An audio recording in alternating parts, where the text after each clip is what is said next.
I think sometimes the Bible is a bit like a mirror that God holds up to us, in which we see ourselves as we really are, and there, standing behind us, is God in his loving frustration, standing there wishing we would stop making such a mess of things, and yet always being there for us to pick up the broken pieces that we make of our lives.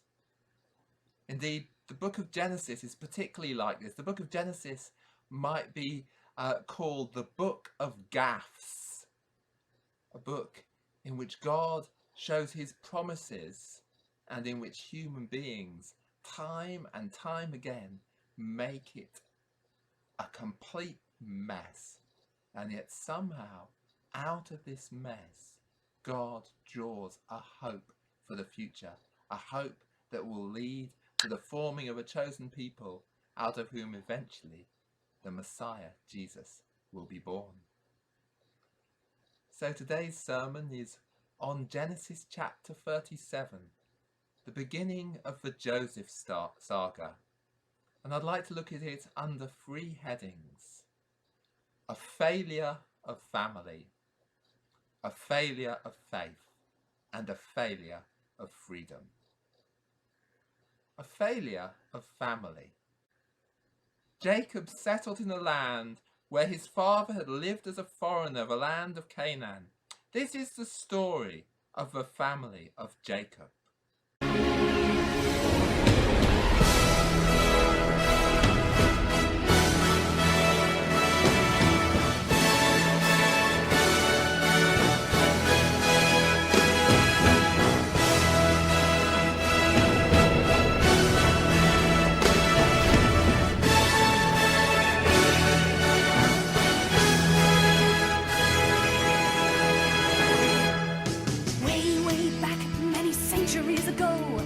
Not long after the Bible began, Jacob lived in the land of Canaan, a fine example of a family man. Except what sort of family man was he? This is one of the most messed up families ever. We read, Joseph, being 17 years old, was shepherding the flock with his brothers. He was a helper to the sons of Bilhah and Zilpah, his father's wives.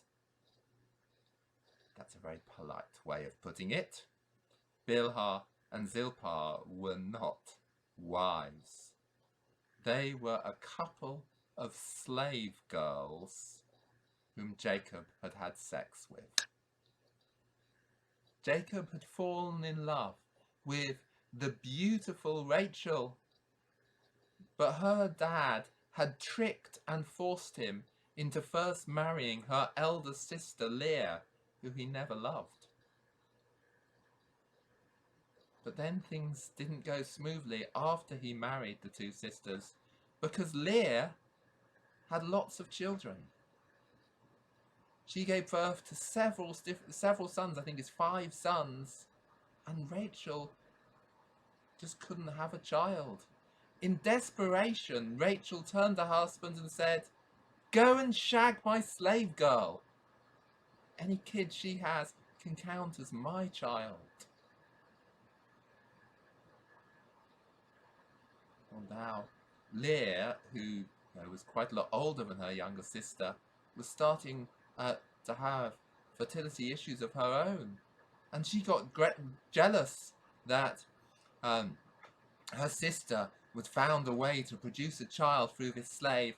So she thrust her slave into the path to her husband and told him to go and have sex with her. There's no suggestion of any consent in these relationships. And then, after 10 children had been born, suddenly Rachel conceives, and she gives birth to Joseph. And then she gives birth to a second little boy, Benjamin, and dies in childbirth. And Jacob is distraught. The only woman he ever loved, he may have had sex with 4 women, but there was only one woman he loved, and she's died. So he dotes on her 2 children. He plays favourites. He buys for Joseph a fancy garment. The Hebrew is quite unclear. A lot of the modern scholars suggest that it should be translated a coat with long sleeves. But I think many of us will be more used to the older translation as evidenced in Lloyd Webber and Tim Rice. Joseph's mother, she was quite my favorite wife. I never really loved another all my life. Joseph was my joy because he reminded me of her.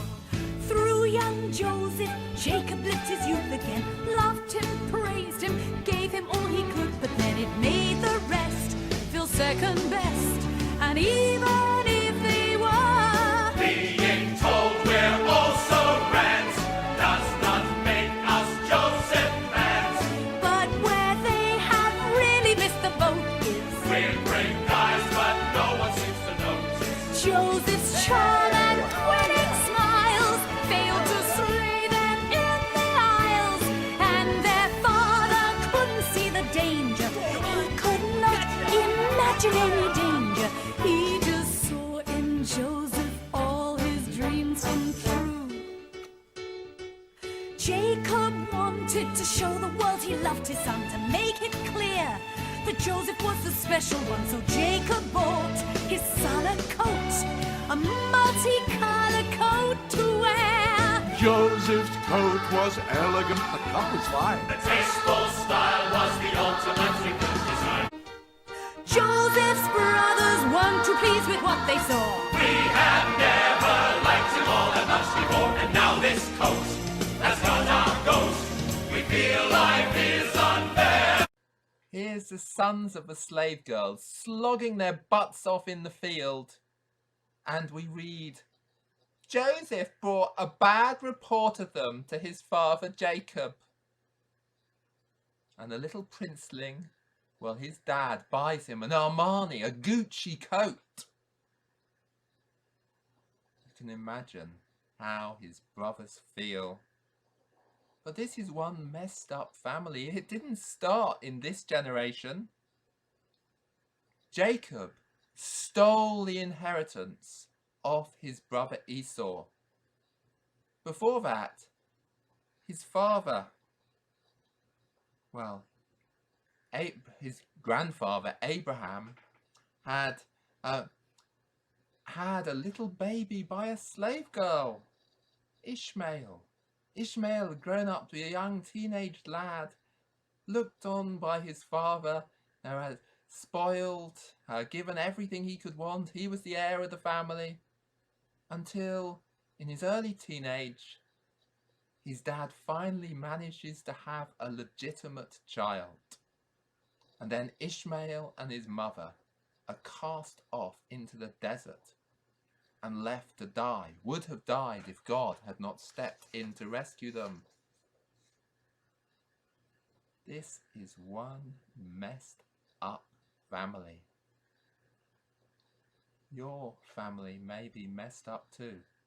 I've done funerals. Over the 20 years I've been a priest, I've done funerals, sometimes even funerals for church members,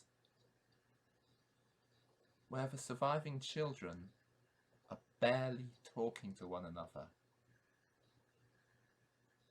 Whether it was favouritism amongst the parents or just some grudge going back decades, these families are hurting. And you may well have hurts in your own family from the way other members of your family has treated you. Many of you may have seen the biopic about Elton John. Elton John's mum and dad hated one another, and his dad takes it out on the young Elton, refusing to show him any affection whatsoever. Elton longs for that affection, but eventually his dad walks out. There's a divorce. Elton goes on to become a singer, to become famous, and when he's famous he goes to visit his dad, who he hasn't seen for years, with his new wife and new children. And the really tragic thing there, the thing that really hurts Elton so much, is the way that his dad showers affection on the two new little boys, and yet still refuses to show any affection to us. Some of you will know the Philip Larkin poem, They you up your mum and dad. They did not mean to, but they do. They fill you with the thoughts they had and add some extra just for you. But they were, in their turn, by fools in old-style hats and coats, who half the time were soppy stern and half the time at another's throats. Man hands on misery to man. It deepens like a coastal shelf. Get out as early as you can, and don't have any kids yourself. And yet, it is out of this dysfunctional family, the family of Jacob, with all its mess, with all the terrible things that people do to one another, out of this dysfunctional family that God will build his chosen people, out of whom he will bring Jesus, the Saviour of the world. Whatever mess our families may be, and you may well need prayer for some of the mess in your family, but whatever mess there is, out of that, God can bring hope and promise.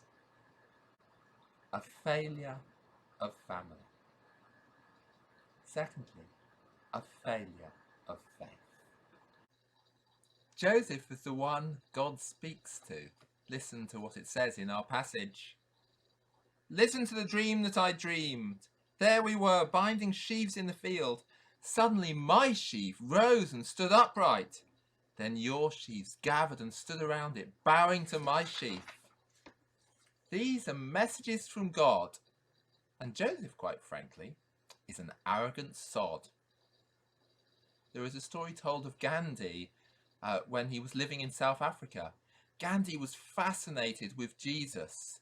He read the New Testament from beginning to end. And one day he finally plucked up the courage and went to a church. It was full of white people.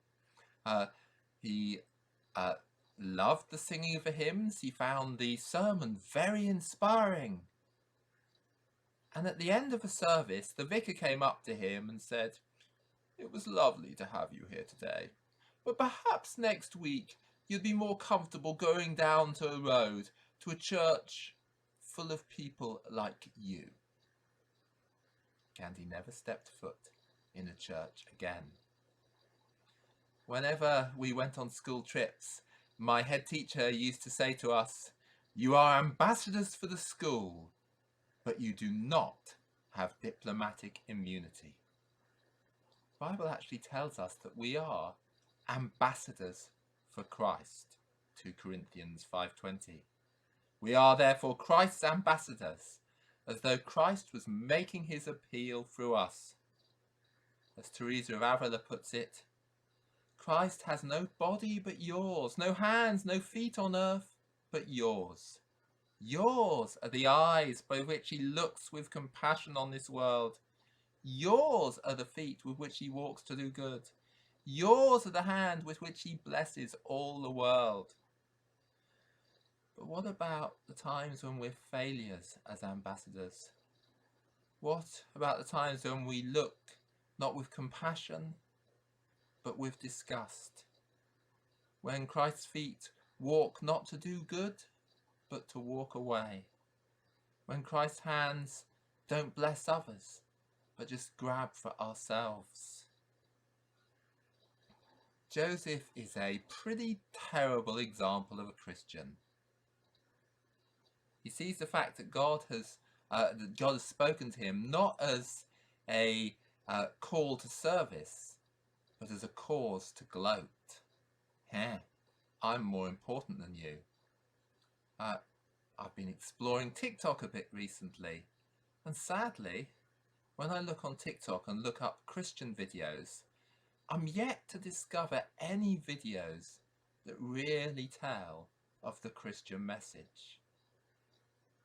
Instead, I've come across lots of videos by Christian teenagers basically saying, I'm superior to you because I don't sleep around.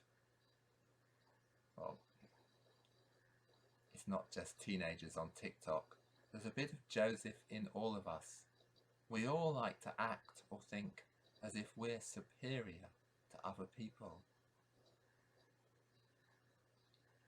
The thing to remember is that however much failures as ambassadors for Christ we are, God still used that arrogant sod, Joseph, through the ups and downs of his life, to be the person through whom his brothers would be rescued when the harvest failed, to be the person through whom the children of Israel would be brought into Egypt, so that Moses could lead them out, and so that the path could begin to creating the promised people, out of whom the Messiah, Jesus, would be born. A failure of family, a failure of faith, and finally, a failure of freedom. Joseph's brothers are so angry with the way that they have been mistreated, but first they plot to kill the princeling, and then they relent and decide to sell him into slavery. The children of the slave girls sell their half-brother into slavery. And there's an added irony here. Who do they sell him to? A bunch of Ishmaelites. Ishmaelites, the descendants of Ishmael, the slave child of Abraham, who have now themselves become slavers. The story of slavery is horrific. It's a story in which there are few good guys. It's a story that goes back to the beginning of human history, and tragically, it's a story that still goes on today. There are estimated to be at least 40 million, probably more, people in slavery today.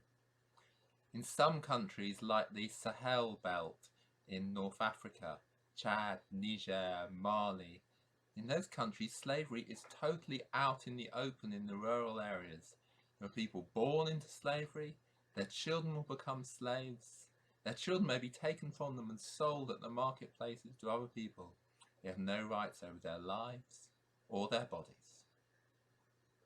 In other countries, like our own, slavery exists, but it's much more hidden. You may have seen in the news over the last few months the horrific revelations about what was going on in the garment factories in Leicester. One of them, they're almost opposite a police station. In these factories, immigrants who have no legal right to be in this country, they've had their passports and other documents taken away from them. They're told that they owe money to their handlers for their passage to England, and if they don't pay it, their relatives back at home will be hurt. And then they're made to work, sometimes for as little as £2 an hour, making garments that are sold to major brands like Pretty Little Thing or Boohoo.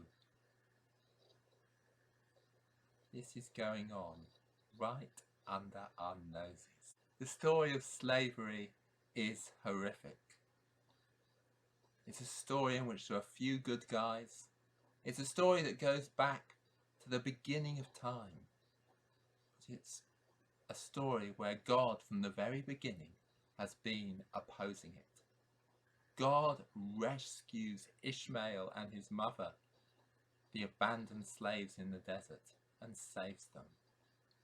God acts to save Joseph when he's sold into slavery, to bring him through his trials and tribulations and out the other side to the place where he becomes Grand Vizier of Egypt, the tables turned, and where he is now able to save his brothers. God sends Moses to lead the now enslaved children of Israel out of slavery in Egypt and to freedom in promised land. God is the one who brings freedom. Back in the 19th century, or the 18th and 19th century, God raised up the Equianos and the William Wilberforces and others to bring about the end of the slave trade and the end of legal slavery throughout the British territories, and indeed throughout the territories of all other countries in the world. And yet, under the radar, slavery still goes on today. The first two parts of his sermon, a failure of family and a failure of faith, they relate much more directly to us. A failure of faith, I'm pretty sure all of us can relate to times in our own lives when we have been bad ambassadors for Christ. A failure of family, perhaps we hide that a little bit more, perhaps we sweep it under the carpet, but many of us here will relate to the hurts and pains of dysfunctional families of which we have been a part. A failure of freedom is different. I'm pretty sure none of us here have actually lived modern slavery ourselves. And yet, without knowing it, almost all of us will have walked past people trapped in modern slavery many days a week. Our God is a God of freedom. Our God is the God who says, "Let my people go." So if God has led us out of the slavery of freedom, slavery of sin, and into the promised land, isn't he calling us to bring physical freedom to those we live amongst? Amen?